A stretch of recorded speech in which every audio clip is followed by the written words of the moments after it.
నమస్తే, welcome to Telugu రాజ్యం. నేను మీ రామ్. కృష్ణా జిల్లా జెడ్పీ చైర్పర్సన్ హారిక గారిపై టీడీపీ నేతలు దాడి చేయడం జరిగింది. అయితే ఈ దాడికి సంబంధించి పేర్ని నాని గారి ఒక ఆడియో లీక్ అవ్వడం జరిగింది. ఓవరాల్గా ఆడియో విన్న తర్వాత మనతో మాట్లాడడానికి ప్రముఖ పొలిటికల్ అనలిస్ట్ కేఎస్ ప్రసాద్ గారు ఉన్నారు. ఆయనతో చర్చిద్దాం. సార్ నమస్తే అండి. నమస్తే అండి. సార్, ఈ ఆడియో విన్నారు కదా, అసలు ఏంటిది? ఆయన్ని హౌస్ అరెస్ట్ చేశారంట పేర్ని నాని గారిని. ఏంటి వైనం? పేర్ని నాని గారు యాక్చువల్గా అన్న విషయం కన్నా హారిక గారు ఒక గుడివాడ జడ్పీ చైర్మన్ ఆవిడ కృష్ణా జిల్లాలో దాడికి గురైంది. వాళ్ళ భార్యాభర్తలు ఇద్దరు కారులో వెళ్తుంటే కారులో దాడి చేసి రాళ్లతోనూ కారుకి డ్యామేజ్ చేశారు. తర్వాత పోలీసులు స్టేషన్కి తీసుకెళ్లారు కార్ని. ఈ ప్రాసెస్లో అంటే బీసీ పునాదుల మీద ఏర్పడిన తెలుగుదేశం పార్టీ అన్న దగ్గర ఖచ్చితంగా ఒక బీసీ గౌడ స్త్రీ ఆవిడ జడ్పీ చైర్మన్, ఆవిడ మీద దాడి ఎంతవరకు సమంజసం? ఇది ఖచ్చితంగా తీవ్ర ఆక్షేపణ. ఎందుకంటే ఒక ఆడపిల్ల కన్నీటి పర్యంతమై ఆవిడ బయటకు వచ్చి ఇంత దౌర్భాగ్యం ఏంటంటే నేనేం చేశాను, నాకు మీద ఈ దాడి ఏంటని ఆవిడ మాట్లాడిన వీడియోలు ఉన్నాయి, ఒకసారి చూడండి మీరు కూడా. సో ఇక్కడ నేను చెప్తుంది ఏంటంటే యాక్చువల్గా ఆ దాడిని వైఎస్ఆర్సీపీ ఖండిస్తూ రాష్ట్ర వ్యాప్తంగా అన్న కోణంలో పేర్ని నాని గారు వాళ్ళ సెక్రటరీతో ఎవరితో మాట్లాడుతున్న కాన్వర్సేషన్ బయటికి లీక్ అయింది. నేనైతే ఒకటే చెప్తా, ఇవాళ పాలిటిక్స్లో ఎవ్వరూ అచ్చని పచ్చపోసలు లేరు. పొలిటికల్ ఈక్వేషన్స్, పొలిటికల్ యాంగిల్స్ ఎవరి పార్టీ వాళ్ళు కన్వీనియంట్గా దాన్ని మలుచుకోవడానికి, అడ్వాంటేజ్ తీసుకోవడానికి ట్రై చేస్తారు.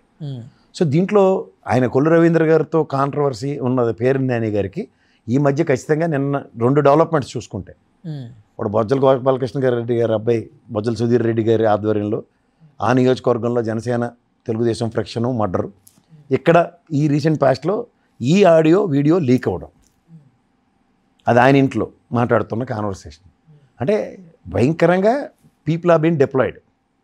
ఎవరెవరికైతే వ్యతిరేకతలు ఉన్నాయో వాళ్ళ పరంగా మనుషుల్ని డిప్లాయ్ చేసి చాలా బ్రహ్మాండంగా వాళ్ళ పనులు వాళ్ళు ముగించుకుంటున్నారు. సో ఇక్కడ ఆ విధంగా ఇందులో లోకేష్ గారు ఉన్నారు, స్థానిక ఎమ్మెల్యే ఉన్నాడు. ఈ కోణంలో మనం రాష్ట్ర వ్యాప్తంగా ఉద్యమాలు చేయడానికి ఏమైనా ఉపయోగపడుతుందా అన్న కోణంలో వాళ్ళ కాన్వర్సేషన్ ఉంది. నాకు అర్థమైంది అది ఆడియో విన్న తర్వాత. సో ఇది ఎవరైనా పొలిటికల్ సినారియోలో పొలిటికల్ పార్టీస్ ఆ విధంగా మలుచుకోవడానికి ఖచ్చితంగా వాడుకుంటాయి. ఇందులో కొత్త ఏం కాదు, చెప్పి చేస్తున్నారు, చెప్పకుండా చేసే పనులు అవే ఉంటాయి. ఇది లీక్ అయింది కాబట్టి వీళ్ళు ఈ తపేల ఛానల్లో తగులుకుని ఓహో ఇంకా గృహ నిర్బంధాలు, అతన్ని అరెస్ట్ చేయండి, ఈ విధంగా ప్రేరేపణ, రాష్ట్రంలో అనవసరమైన కాంట్రడిక్షన్స్కి అడ్వాంటేజ్ తీస్తున్నారు అన్నది చూసుకోండి కావాలంటే. ఇప్పుడు జగన్మోహన్ రెడ్డి గారి పాలన మీరు రాక్షస పాలన, రాష్ట్ర వ్యాప్తంగా ధర్నాలు, నిరసనలు అవన్నీ మర్చిపోతే ఎట్లా? మీ మాడిన లాంగ్వేజ్లు ఇవన్నీ అవే కదా. అంటే వివక్ష ఎందుకు సార్ సడన్గా వీళ్ళ మీద ఎందుకు వచ్చింది వైసీపీ అనేది? పొలిటికల్ గేమ్స్ ఈసారి ఈ టెన్యూర్లో చాలా డిఫరెంట్గా అసలు ఊహకందని విషయాల మీద ఎక్కువగా జరుగుతున్నాయి సార్. ఎవరు కూడా ఇలా జరుగుతుంది రేపు పొద్దున అన్నది ఊహించుకోవడానికి కూడా ఛాన్స్ లేకుండా డిఫరెంట్గా జరుగుతున్నాయి ఇప్పుడు. సో ఆ నెరేటివ్స్లో ఎక్కడి నుంచి ఎక్కడికి లీడ్ అవుతున్నాం. ఎవరు చూడండి, ఆ మర్డర్ అక్కడ తిరుపతిలో జరిగిన మర్డర్ని ఏకంగా ఓ ఛానల్లో ఏకంగా కూర్చొని సూక్తి ముక్తాలు చెప్పేస్తుండు. వైఎస్ఆర్సీపీలో జాయిన్ అయిపోవడానికి, ఎమ్మెల్యే కంటెస్ట్ చేయడానికి ఇది వేసేసుకుందని. అడిగి ఎంత బోర్లేదంటే ఆ కాళహస్తి నియోజకవర్గంలో మదన్ ఉన్నాడు, ఆల్రెడీ వైఎస్ఆర్సీపీ గెలిచాడు. అతను స్థానికంగా చాలా స్టాల్ లీడర్. ఇంకా వాళ్ళ అమ్మాయికి కూడా టికెట్ వచ్చినంత పని అయింది మొన్న ఎలక్షన్ అయితే. ఆ ఫ్యామిలీస్ ఉన్నాయి అక్కడ, అవి ఏవి పట్టవు. వీడు మాత్రం వీడి దిక్కుమాల ప్రవచనాలు చెప్పేస్తుంటారు. అంటే they know how to mislead people. So ఇందులో లీడ్ తీసుకోవాల్సింది ఏంటి? ఒక పార్టీ అంతర్గత చర్చలు ఉంటాయండి. తెలుగుదేశం మీద ఆపాదించేద్దామా, బీసీ పునాదుల వెళ్ళినప్పుడు ఒక గౌడ స్త్రీ మహిళకి, బీసీ మహిళే కదా ఆవిడ, మహిళని వాళ్ళే ఏ విధంగా కించపరిచారన్న కోణంలో అవతల పార్టీ అడ్వాంటేజ్ తీసుకోకుండా ఎలా ఉంటుంది? అది ఆలోచించకుండా సరే వాళ్ళ పేర్ని నాని, కొడాలి నాని, వంశీ, ఇలా ఒక 10 మంది పేర్లు ఉన్నారు. అంబటి రాంబాబు, రోజా, ఆయన ఆవిడ మన కాకాన గోవర్ధన్ రెడ్డి, ఇలా ఒక మన పిన్నెల రామకృష్ణారెడ్డి, ఒక 15 మంది మీద అయితే భయంకరంగా ఫోకస్డ్గా ఉన్నారు. ఎట్టి పరిస్థితుల్లో వాళ్ళని ఏదో చేద్దామని, లోపటేద్దాం, ఇబ్బంది పెడదాం. ఎందుకు సార్? ఓన్లీ థింగ్ ఇది పొలిటికల్ వెంజెంటస్. అందులో పేరు నేను ఇప్పటిదాకా జైల్లోకి వెళ్ళాలి, ఎలాగోలో జైలుకి వెళ్ళాలి. అంబటి రాంబాబు వెళ్ళదు, ఎలాగోలో వెళ్ళాలి. సో దానికి స్కెచ్లు ఎలా ఉంటాయి? ఏడైనా సేవ సిట్టుకుమన్న రామాయణ భూతమాట ఎతికే కార్యక్రమాల్లో ఉంటారు ఇప్పుడు. అందుకనే వెళ్ళలేదు. గ్యారంటీ కేసులు కట్టేస్తారు రెండు మీద. ఇది రాష్ట్రంలో అనిశ్చితికి ప్లాన్ చేస్తున్న పేరుని ఇలా హెడ్డింగ్లో వచ్చేస్తూ ఉంటాయి. అంటే మొన్న కూడా ఆయన ఏదో రప్ప చీకట్లో కన్ను కొడితే అయిపోలే ఏంట్రా ఇది అని చెప్పి ఆయన. ఇప్పుడు నేను ఒకసారి చెప్తాను, ఈ అనిల్ యాదవ్ ఒకసారి పల్నాడు ప్రాంతంలో ఇట్లాగే కంటెస్ట్ చేయడానికి వచ్చినప్పుడు నాకు ఒక స్థానికంగా ఉన్నవాడు ఒక ఇన్ఫర్మేషన్ ఇచ్చాడు. నేనేదో జస్ట్ సర్వేలు గాటికి తిరుగుతున్నప్పుడు సరే ఇక్కడ ఫ్యాక్షన్ వాతావరణం, నా మీద మర్డర్ ప్లాన్లు ఉన్నాయి, అది ఇది అని ఏవో చెప్తుంటే ఎస్పీ గారి దగ్గరికి వెళ్ళి కంప్లైంట్ ఇద్దాం అది అంటే నవ్వి 2 విషయాలు గుర్తించుకోవటం, రాయలసీమ ఒకటి పల్నాడు ఒకటి, 3వ కంటికి తెలియకుండా వాళ్ళు చేయవలసిన పని చేస్తారు నిజంగా అనుకుంటే, దానికి ఒక పబ్లిసిటీ ఇచ్చి బ్యానర్లు కట్టి అలాంటివే ఉండవు. సో ఇది దృష్టిలో పెట్టుకుని మనం అంటే when you are living in Rome you need to be Rome అని అన్నారు. అట్లా ఈ పరిస్థితులకి ఏ విధంగా ఉన్నాయి, మొన్న ఆయన మాట్లాడిన మాట రపరప అని అసలు మన పార్టీ అనకుండా అడవడో తెలుగుదేశం వాడు ఫ్లెక్సీ పెడితే వచ్చిన ఉపద్రవం అని, మీరు మన పార్టీ వచ్చిన తర్వాత అప్పుడు చేయవలసింది ఏదో 3వ కంటికి తెలియకుండా చేయాలి తప్ప ఇదేంద్ర ఈ పనులని మీరు ఎప్పటి నుంచి గొల్లెట్టుకుంటే ఎందుకు లేని పొంతాలు కానప్పుడు అన్న కోణంలో మాడుతున్నాడు పార్టీ శ్రేణుల్ని మాట్లాడుతున్నప్పుడు.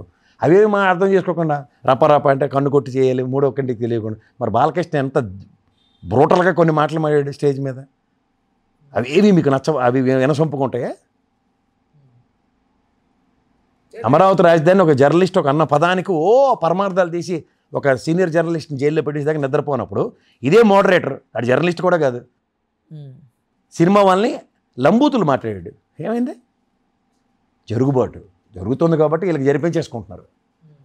వాళ్ళు ఏం మాట్లాడినా రామ అంటే బూతు మాట కాబట్టి ప్రతిదాన్ని భూతద్దంలో పెట్టి చూస్తున్నారు. అలా అంతర్గతంగా వాళ్ళ పార్టీ శ్రేణులకి ధైర్య సాహసాలు ఇవ్వడానికి, జాగ్రత్తలు చెప్పడానికి ఒక్కొక్కడికి ఒక పందం ఉంటుంది. ఇప్పుడు బీజేపీ అంటే రైట్ ఓకే, బీజేపీ హస్తం ఎంతవరకు ఉంది రాజకీయ వ్యూహాలు? ఇందులో బీజేపీ ఏంటండి, ఒక వైఎస్ఆర్సీపీ పరం పేరు నేను మాట్లాడితే తెలుగుదేశం పరంగా నా పార్టీకి సంబంధించిన అని చెప్పి వాళ్ళు మాట్లాడుతుంటే బీజేపీ వెళ్ళి థర్డ్ ఎంపైర్లో కూర్చొని పైనుంచి కలకాలంటే కంట్రోల్ చేస్తుంది వాళ్ళే అనేది కదా సార్ మెయిన్. కంట్రోల్ అంటే ఈ లా అండ్ ఆర్డర్ ఇష్యూస్ ఇంకా పాపప్ అయితే వాళ్ళు నెక్స్ట్ ఏం చేయాలి చేస్తారు. అప్పటిదాకా ఓపిక పట్టాలి. ప్రజెంట్ అయితే ఏముండదు. స్టేట్కి ఒక డెకరం ఉంది, స్టేట్కి ఒక లా అండ్ ఆర్డర్ ఉంది. ఫెడరల్ సిస్టంలో state administration state law and ఆర్డర్ని వాళ్ళే పరిరక్షించుకోవాలి. ఇది ఎంతవరకు అగ్రిగేట్ అవుతుంది, యాజిటేటెడ్ సిచ్యువేషన్స్కి అనవసరంగా అట్రిబ్యూట్ అవుతున్నాయి. సంయమనం విచక్షణలో చాలామంది కోల్పోతున్నారు. అది కోల్పోకుండా బ్యాలెన్స్ అవ్వాలి, దానికోసం మనం వెయిట్ చూడాలి అంతే.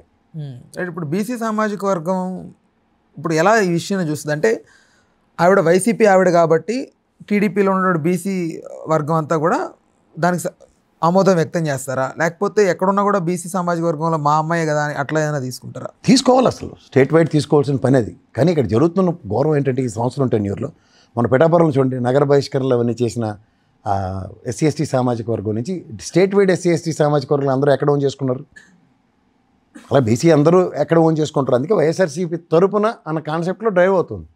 ఇప్పుడు ఒక సామాజిక వర్గ పరిరక్షణ అనేది ఒక పార్టీ పరంగా ఇనిషియేటివ్ తీసుకోవడం తప్పే ఉంది. అది జరగకపోతే అదేదో జరిగినట్టుగా చేస్తే తప్పు, కానీ జరిగిన తర్వాత వాళ్ళ పరిరక్షణకి ఓ మనోధైర్యాలు గాయపడకుండా ఆడపిల్ల గొల్లు నిడిచింది ఆవిడ ధైర్యం ఇవ్వడానికి పార్టీ పరంగా స్టేట్ వైడ్గా నీకు నిరసన కార్యక్రమాలు ఇచ్చి మేము ప్రొడక్ట్ చేస్తామని చెప్పకపోతే ఎట్లమ్మా? అది చెప్పాలి కదా పార్టీ. సో దానికి అంతర్గతంగా కూడా వాళ్ళు చర్చించుకుంది, నువ్వు వీడియో బయటికి తీసుకొస్తే ఏడాది చేస్తారు. దళితుల మీద జరుగుతుంది, బీసీల మీద జరుగుతుందని ఏకతృటి మీద చెప్తున్నారు. కాపుల మీద చెప్పక్కర్లేదు, రామారావు గారి ఉదంతం మనం చెప్తే ఇంకా అదే కూడా చెప్పచ్చు. ఎవరి మీద ఆగి భౌతిక దౌడులే అక్కర్లే, మానసిక దౌడులు కూడా పరిగణలోకి తీసుకోవాలి కదా. తిరువురు, ఉభయ గోదావరి జిల్లాలు ఇవన్నీ ఎన్ని ప్రదర్శనలు ఇస్తున్నాయి. Right sir, right, thank you. Hello, Telugu రాజ్యం ఛానల్ చూస్తున్నారా? సామాజిక రాజకీయ జీవన చిత్రణే తెలుగు రాజ్యం. అతిశయోక్తులు అసత్యాలు ఉండవు. రాజకీయ కోణం కాదు, ప్రజా కోణమే కొలబద్ద.